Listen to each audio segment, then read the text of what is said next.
आखिर अफ्रीकी देशों में क्यों तख्तापलट की घटनाएं बार बार सामने आ रही हैं? हर बार क्यों हालात असामान्य हो जाते हैं?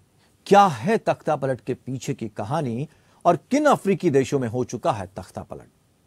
अफ्रीका के अरमानों पर कौन फेर देता है पानी? आइए जानते हैं इस रिपोर्ट में।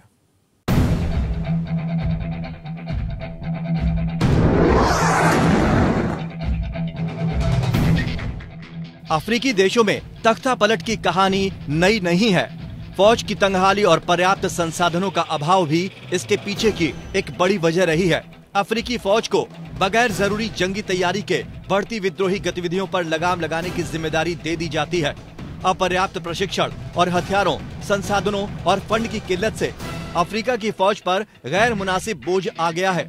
नतीजतन वहाँ की फौज सरकार के खिलाफ दखलंदाजी करने लगी है। अफ्रीकी देशों में तख्तापलट की घटनाओं का एक लंबा इतिहास रहा है। आइए जानते हैं अफ्रीकी देशों में कहां कितनी बार हुआ तख्तापलट। सूडान में 3 साल में दूसरी बार, जबकि माली में 9 साल में 3 बार हो चुका है तख्तापलट। 25 अक्टूबर 2021 सूडान में सशस्त्र सेना ने सत्ता पर कब्जा किया। प्रधानमंत्री को सेना ने बंधक बना लिया।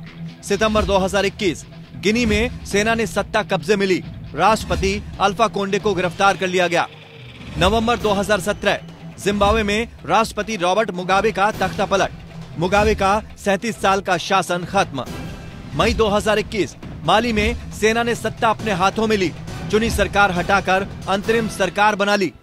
सितंबर 2015 बुर्किना फासो में राष्ट्रपति माइकल कफंदो हटाए गए। सुरक्षा कमांडो ने सत्ता पर जबरन कब्जा किया। अप्रैल 2021 चाड़ में राष्ट्रपति इदरीस डेबी का निधन के बाद उनके बेटे ने सत्ता पर कब्जा जमाया। जुलाई 2013 मिस्र में लोकतांत्रिक ढंग से चुनी सरकार गिराई गई। सेना ने चुने गए मोहम्मद मुर्सी का किया तख्तापलट। अगस्त 2020 माली में संसद भंग की घटना सामने आई। राष्ट्रपति इब्राहिम बाउकर ने इस्तीफा दिया।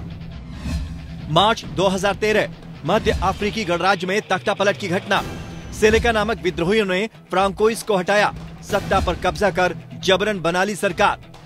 अप्रैल 2019 सूडान में तानाशाही उमर अल बशीर के खिलाफ विद्रोह। सेना ने उनके 30 साल के शासन का अंत किया। अप्रैल 2012 गिनी बिसाऊ में सेना ने किया तख्तापलट। अंतरिम राष्ट्रपति रैमुंदा पेरीरा को हटा सत्ता हथिया ली। अफ्रीकी देश सूडान में सेना की ओर से तख्तापलट किए जाने के बाद अमेरिका ने उसकी 5,250 करोड़ की आर्थिक सहायता रोक दी है।